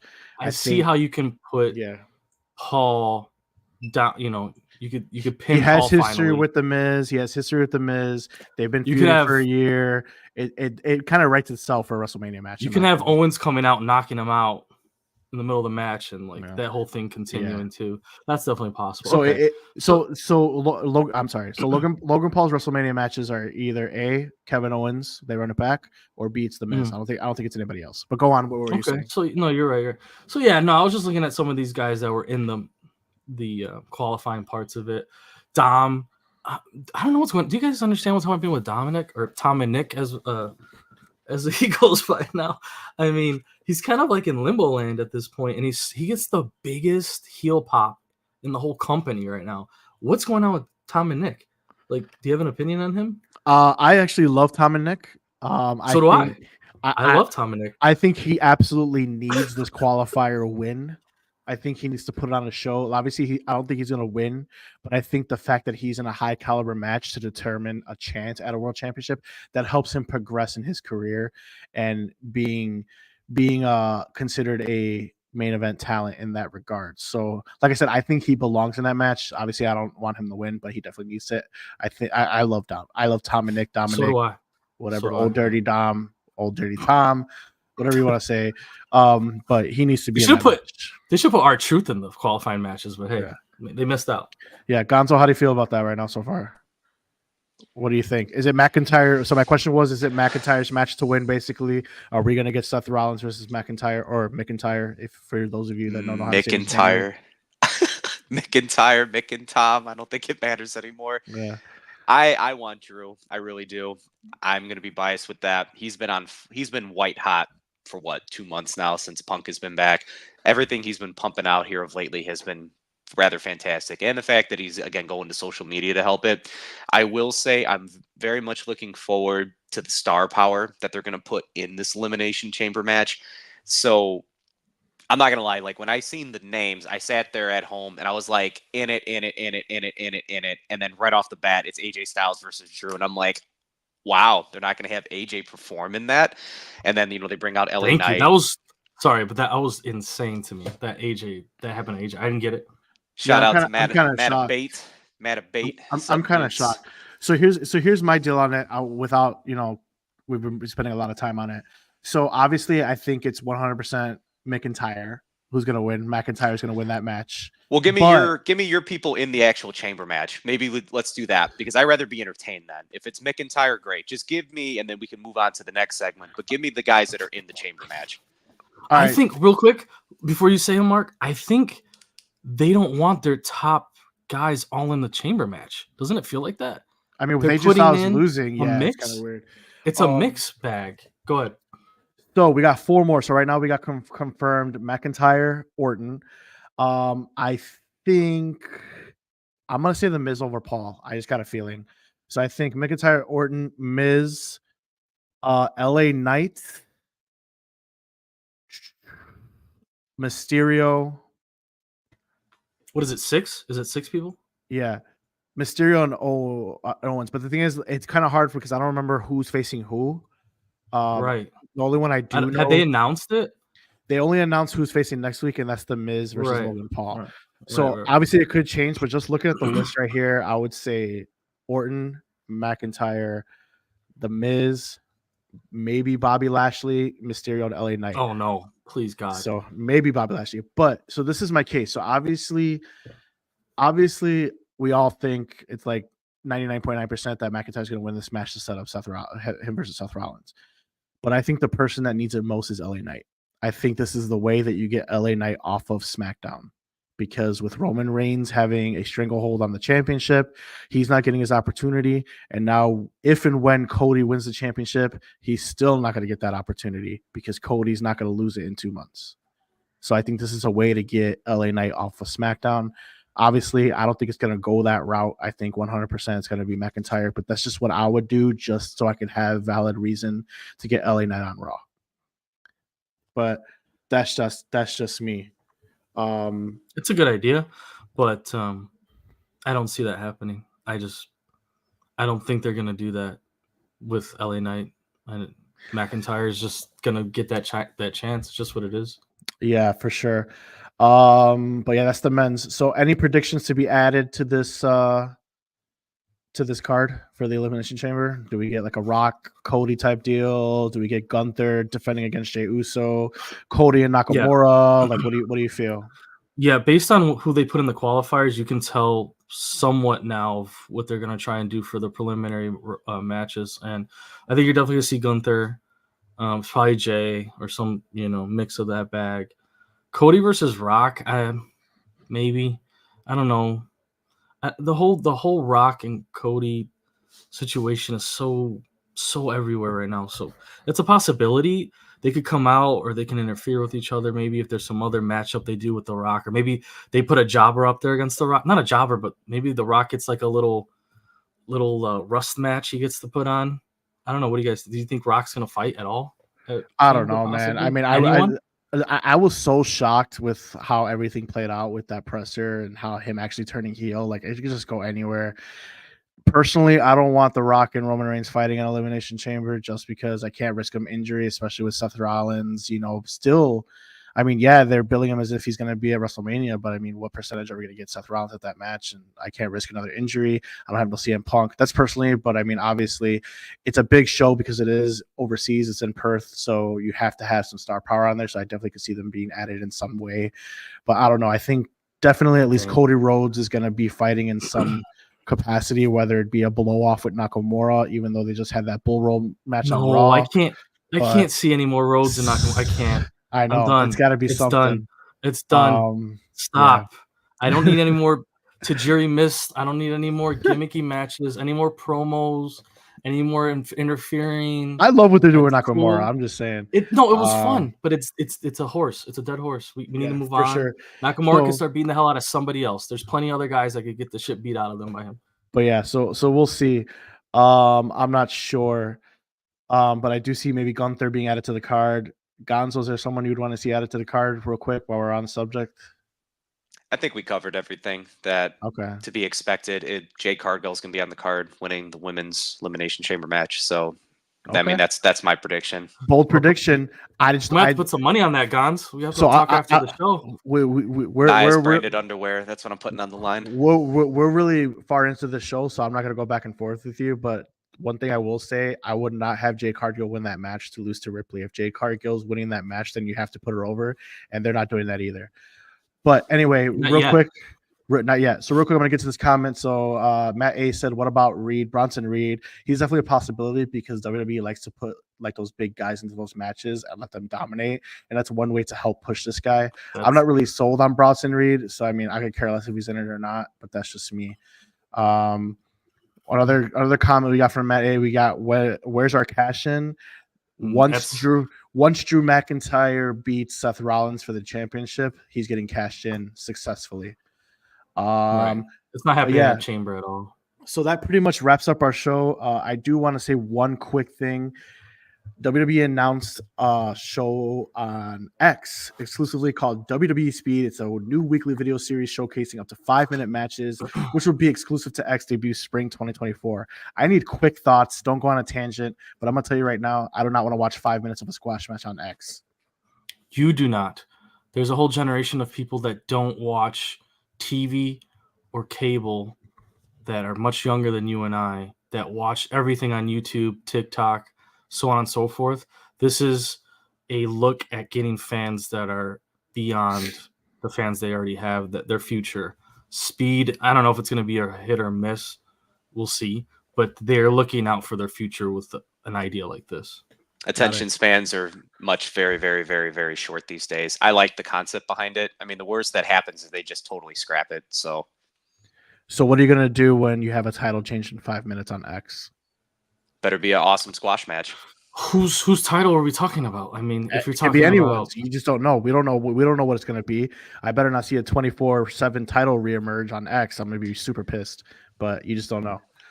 Well, I mean, the reality is they're kind of testing this out with the in NXT with the Survivor. What's that thing called, Mark? Where they have the time limit match.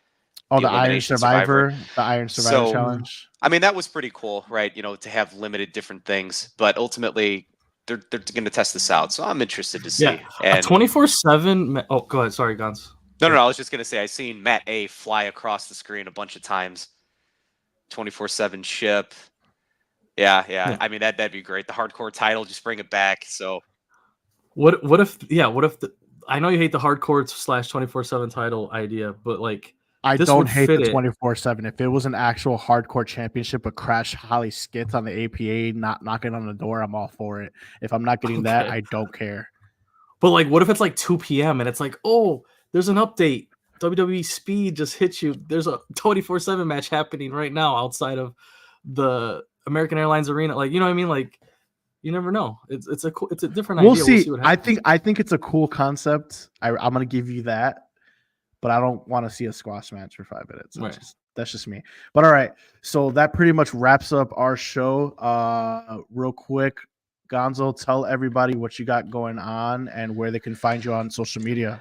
yeah, absolutely. You got raising_personalities. That's definitely going to be on YouTube, TikTok, Instagram is where you can find me most consistently. I did create an X account, Twitter, whatever it is that it's referred to these days. And so it's not going to be the Raising Personalities. I did David_MA_LCPC. And so I'm still figuring out X. I don't know what I'm doing. I just continuously just like and I retweet things that Marc, you continuously put out. So, and then also for Angel, that's to the extent of my knowledge. But that's ultimately what I'm going to be found on as far as revving some things up. A lot of it, again, is just allowing people just to see a little bit more of the clips that we're doing, just 16 some more head. I've got some other content that I'll be posting here in the next several weeks, just more so about different topics that don't necessarily equate to wrestling. Cool. AOK Gaming, tell everybody what you're all about and where they can find you. Yeah, my channel is mostly just going to be video games, gaming. I dabble into other ideas and hobbies and such as wrestling. You can find all that stuff there. But mostly, if you catch my streams and my content, you're just going to see mostly video game type stuff, PlayStation and other gaming.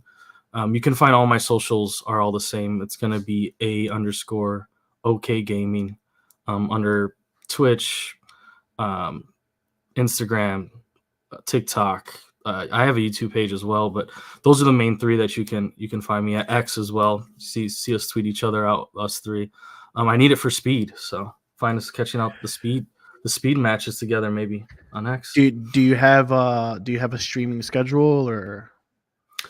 Streaming schedule wise, if you want to catch me playing anything, it's mostly evenings. We're in Central Time here where we're located, so you'll find me anywhere after 9 p.m. Central Time. Usually is when I get on. You catch me playing shooters, team-based games, co-op games. I just recently started playing Helldivers 2. You'll probably catch me playing that this weekend after this stream, possibly live. I play sports games with friends, co-op games. Maybe when 2K24, or is it 2-4? What's the WWE? Is it 2-4? 2-4. Cody? Yeah. 2-4. Maybe me and Kingpin will run some 2K24 when that comes out. We'll see what happens. But well, I'll definitely be doing that. So he's more than welcome to get stomped on, when I create my channel. channel. Yeah, exactly. Maybe we'll make some cool Iron Man matches on there and stuff. So we'll see what happens. For sure. All right. So once again, make sure you guys go give them a follow on all social media, raising_personalities and _OK Gaming. For myself, you can find me on all social media, pro_wrestling_kingpin. I was just recently a part of the Jelly Cards podcast. Go ahead and give them a follow. You'll hear me. I just got started with them on Thursday. I'm actually a wrestling card collector. They are a sports card podcast. They also sell sports cards. So you can go check their eBay site. They have a couple slabs up there right now. But we actually talked about the wrestling card market leading up to Wrestlemania. So you can go ahead and check that out. Once again, that's Jelly_cards. And you can see me talk about this guy, Braun Breaker, star rookie autograph. There you go. Checking his market leading up to Wrestlemania when he defeats Gunther for the Intercontinental Championship, as I predicted.